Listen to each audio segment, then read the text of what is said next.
Welcome back to our channel guys. Pattern programming की इस series में आज हम जानेंगे कि कैसे हम स्टार्स को 5 शेप में प्रिंट कर सकते हैं। तो चलिए समझते हैं यहाँ पर एक डायग्राम को, जो डायग्राम हमने आपको समझाने के लिए प्रिपेयर किया है। देखिए, हमने यहाँ पर कुछ कॉलम नंबर डिफाइन किए, साथ ही कुछ रो नंबर डिफाइन किए। इन रोज और कॉलम की मदद से बहुत ही आसानी से हम इन स्टार्स को प्रिंट करेंगे। और जैसा कि अभी आप स्क्रीन पर 5 शेप को देख पा रहे हो, सेम एज इट इज हम आउटपुट स्क्रीन पर भी देख पाएंगे। तो चलिए बिना देरी के यहाँ पर ओपन करते हैं पाइथन की एक ब्लैंक फाइल, और ये जो डायग्राम हमने आपको समझाने के लिए प्रिपेयर किया है, इस डायग्राम को हम डाउन साइड ओपन कर लेंगे, ताकि जब ऊपर हम यहाँ पर कोडिंग करेंगे तो आपको डायग्राम अच्छे से विजिबल होना चाहिए, ताकि आपको प्रॉपर पता रहे कि करंट क्वेश्चन में कौन से स्टार्स को प्रिंट करने के लिए हमने कौन सी कंडीशन का यूज किया है। अब बात करते हैं रोज और कॉलम को प्रिंट करने की। जैसा कि आप सभी जानते हैं कि हम फॉर लूप के साथ पूरी तरह से कंफर्टेबल हो चुके हैं। फॉर लूप के बारे में हम बहुत सारी बातें जान चुके हैं, तो इस लेक्चर में भी हम फॉर लूप का ही यूज करेंगे। तो मैं यहाँ पर लिख देता हूँ for row in range function. अब आप बोलोगे सर ये रेंज फंक्शन का यूज यहाँ पर क्यों करना है? देखिए, बेसिकली यहाँ पर रेंज फंक्शन का काम है आपके फॉर लूप को चलाने का। फॉर एग्जांपल, आप चाहते हो कि आपका फॉर लूप 100 टाइम्स तक रन हो, तो आपको यहाँ पर रेंज फंक्शन के अंदर 100 मेंशन करना होगा। मतलब रेंज फंक्शन क्या करेगा, आपके फॉर लूप को 100 टाइम्स तक चलने की परमिशन देता है। किसके ऊपर? रोज के ऊपर। लेकिन करंट क्वेश्चन में हमें हमारे फॉर लूप को 100 टाइम्स तक चलाने की कोई भी रिक्वायरमेंट नहीं है। तो अभी हमारे पास जो क्वेश्चन है उसमें रोज की वैल्यू क्या है? 0 to 6।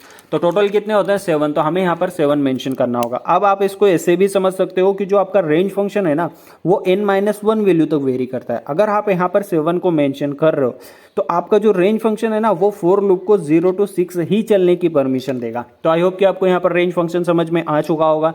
सेम काम कर लेते हैं कॉलम के लिए। तो मैं यहाँ पर लिख देता हूँ for column in again range function, और जो कॉलम की वैल्यू है हमारे पास वो है 0 to 4, टोटल होते हैं 5। तो हमारा यहाँ पर रोज और कॉलम का काम पूरी तरह से हो चुका है।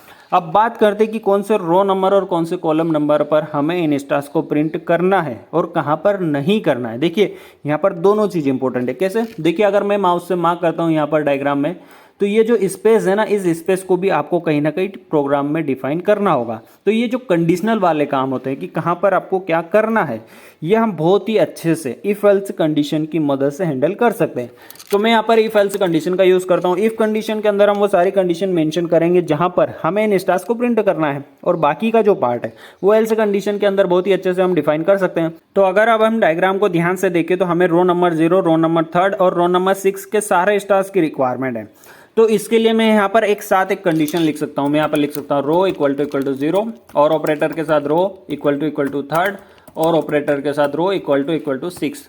अब ये जो कंडीशन मैंने यहाँ पर मेंशन की है ना, इस कंडीशन के साथ आपका प्रोग्राम क्या करेगा, रो 0, रो 3 और रो 6 के सारे स्टार्स को प्रिंट कर देगा, जो कि हमें रिक्वायर्ड है। तो हमारा यहाँ पर काम हो चुका है। अब बढ़ते हैं आगे और अगले स्टार्स को ध्यान से देखते हैं कि उनकी जो करंट लोकेशन है ना, वो हम कैसे यहाँ पर प्रोग्राम में डिफाइन कर सकते हैं। तो अगले जो स्टार्स हमें रिक्वायरमेंट है वो है कॉलम नंबर 0 के। तो मैं यहाँ पर लिख देता हूँ कॉलम इक्वल टू 0। लेकिन इस कंडीशन के साथ आपका प्रोग्राम क्या करेगा, कॉलम 0 के सारे स्टार्स को प्रिंट कर देगा। लेकिन कॉलम 0 के अब हमें सिर्फ 2 ही स्टार्स रिक्वायर्ड है। तो मुझे यहाँ पर उनके लिए डायरेक्टली हमारे प्रोग्राम में बताना होगा कि कौन से स्टार्स हमें यहाँ पर प्रिंट करना है। तो उनकी लोकेशन है रो इक्वल टू 1, मतलब रो नंबर 1 वाला, देन रो इक्वल टू 2। अब इस कंडीशन के साथ आपका प्रोग्राम क्या करेगा, कॉलम 0 का, देखिए यहाँ पर ध्यान से देखना, कॉलम नंबर 0 के रो नंबर 1 और रो नंबर 2 वाला स्टार प्रिंट होगा, जो कि हमें रिक्वायर्ड है। तो बढ़ते हैं आगे, और अगले स्टार्स हमारे पास 2 स्टार और बचे हैं, उनके लिए भी यहाँ पर एक कंडीशन मेंशन कर ही देते हैं। देखिए, उनकी जो लोकेशन है ना, वो है कॉलम नंबर 4 की। तो मैं यहाँ पर लिख देता हूँ उसके लिए कॉलम इक्वल टू 4। लेकिन कॉलम नंबर 4 के साथ हमें यहाँ पर एक कंडीशन में बताना होगा हमारे प्रोग्राम को कि कॉलम 4 पर कौन सी रो वाला स्टार आपको प्रिंट करना है। तो मैं यहाँ पर उसके लिए लिख देता हूँ रो 4 लिख देते पहले, और ऑपरेटर के साथ रो इक्वल टू 5। ठीक है, अब देखिए हमारी यहाँ पर सारी कंडीशन मेंशन हो चुकी है जहाँ जहाँ पर हमें इन स्टार्स को प्रिंट करना है। तो बढ़िया से हमारे यहाँ पर स्टार्स प्रिंट होंगे नहीं, इसके आगे भी आपको यहाँ पर कुछ लिखना होगा। देखिए, ये सारी कंडीशन आपने यहाँ पर मेंशन कर दी। अगर ये सारी कंडीशन ट्रू होती है तो आपको क्या करना है, सिंपल सी बात है, आपको यहाँ पर प्रिंट करना है। क्या प्रिंट करना है?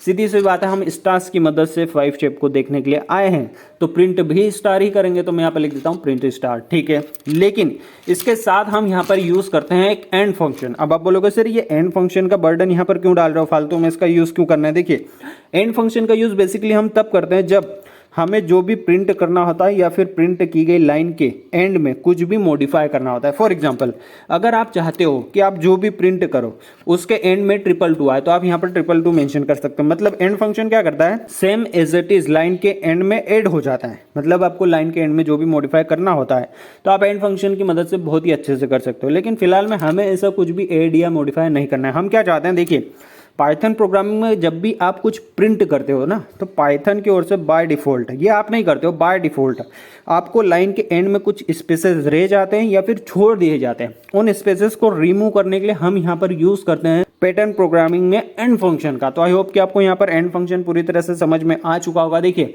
अब हमारी इफ कंडीशन पूरी तरह से कंप्लीट हो चुके हैं। जहां जहां पर हमें इन स्टार्स को प्रिंट करना था उनके लिए जो भी रिक्वायर्ड कंडीशन थी वो सारी कंडीशन हम इफ कंडीशन के अंदर मेंशन कर चुके हैं। तो बढ़ते हैं आगे और एल्स कंडीशन को कंप्लीट करते हैं। देखिए एल्स कंडीशन में हमें ज्यादा कुछ नहीं करना है। जहां पर हमें इन स्टार्स को प्रिंट करना था वो सारी कंडीशन जो भी हमें मेंशन करनी थी वो हम इफ कंडीशन के अंदर पूरी तरह से मेंशन कर चुके हैं। अब हमें क्या करना है, जहां पर इफ कंडीशन के साथ हमारा प्रोग्राम स्टार को प्रिंट नहीं करेगा वहां पर एल्स कंडीशन के साथ हमें वहां पर एक स्पेस को प्रिंट करना है।